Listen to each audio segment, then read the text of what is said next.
Well, good morning. Happy Easter. Happy Easter. Thank you. We've been waiting to say that for a while, you know? There's a great YouTube channel, at least used to be one, called Catholic American Voices. And it tells the story of a guy named James Longstreet. If you don't know who he is, he was the second in command under Robert E. Lee during the Civil War. And he was blamed for two things.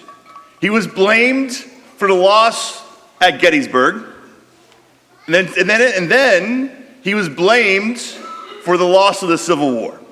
One person.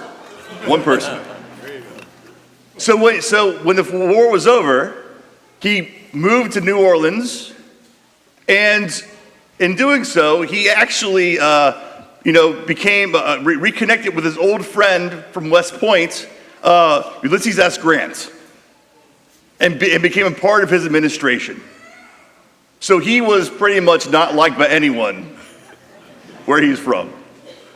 Well, a few years into that, one of he would go to worship services, stuff like that, and no one would sit around him. Everybody would just, go around him, ignore him, everything. Then the local Catholic priest came to him and said, "You will be welcomed in the Catholic Church." So he went. And then 3 years later, became Catholic. And was a devout Catholic until his death until 1904. What's interesting is that think of carrying all of that blame. The one person who's blamed for the loss of everything. What's interesting too is that everybody around him saw the baggage that he carried. Everybody saw everything. But all of us carry baggage with us that nobody sees. We carry all these things in our life. Things that might have gone wrong, our past disappointments, shame, guilt, all these things. And no one knows we're carrying them.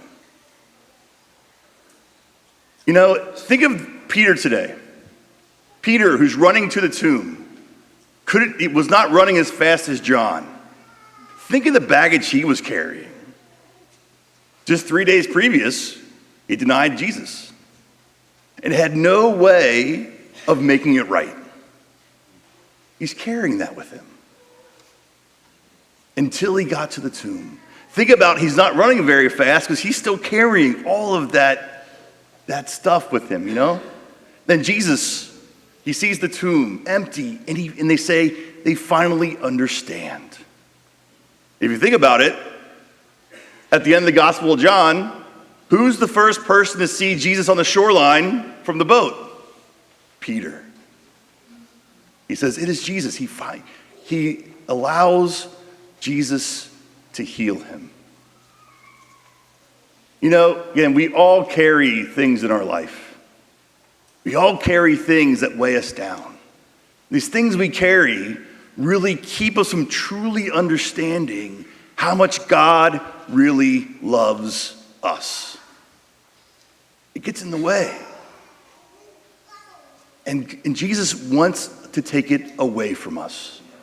All those things that we carry with us, he wants to take it from us today. He wants you to give it to him this morning. He wants you to know all these things that you carry, these things we carry week to week, year to year, all these things.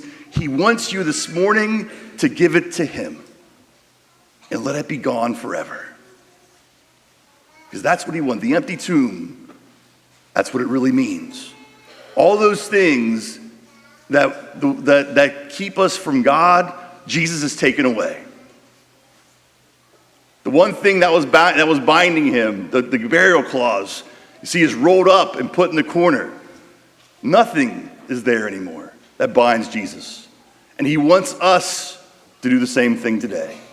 So when we elevate the host this morning, just imagine Jesus taking all those things you carry with you, all that baggage that weighs us down, all those things that keep us from truly knowing what God's love really is. He's going to take it from you this morning and realize and give you the love that we all need. So imagine that and see that and give it to God this morning. Let Jesus love you today. God bless you. Happy Easter. Happy Easter.